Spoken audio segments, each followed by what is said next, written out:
ሰላም ጤና ይስጥልን ውድ የአሻም ቲዩብ ተመልካቾቻችን እንደምን አላችሁ? ይህ አሻም ቲዩብ ነው። ለቻናሉ አዲስ ከሆኑ ሰብስክራይብ በማድረግ ቤተሰብ ይሁኑ።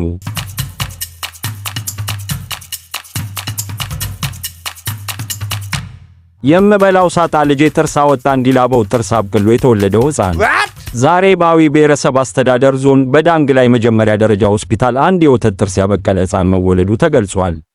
በሆስፒታሉ አዋላጅ ነርስ የሆኑት መንግስቱ ኤባ በዳንግ ላይ መጀመሪያ ደረጃ ሆስፒታል አንድ የወተት ጥርስ ያበቀለ ሕፃን መወለዱ ተገልጿል።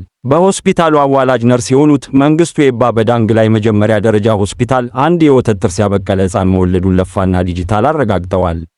መሰል ክስተት ሕፃናት ቀድመው ከ6 ወራት በፊት የወተት ጥርስ የሚያበቅሉበት አጋጣሚ እንደሚፈጠር ሁሉ አዲስ ሕፃናት ሲወለዱም አልፎ አልፎ የወተት ጥርስ አብቅለው የመወለድ ዕድል እንዳላቸው አስረድተዋል።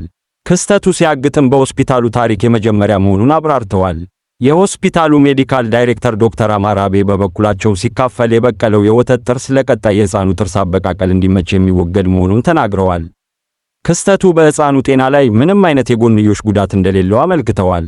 ማህበረሰቡም አዲስ በተወለዱ ሕፃናት ላይ መሰል ክስተት አልፎ አልፎ የሚያጋጥም መሆኑን በመረዳት መደናገጥ እንደሌለበት አስገንዝበዋል። በገጠሩ ማህበረሰብ ዘንድ እንዲህ ያለ ነገር ሲያጋጥም የጥፋትና የፈጣሪ ቁጣ ነው ተብሎ በሪታመን ይነገራል። እንዲህ አይነቱ ነገር ሲያጋጥም በእርሱ አካባቢ ምን ይባላል? ይጻፉልን። ተጨማሪ እንዲህ ያሉ መረጃዎች እንዲደርሱ ቻናሉን ሰብስክራይብ ያድርጉ።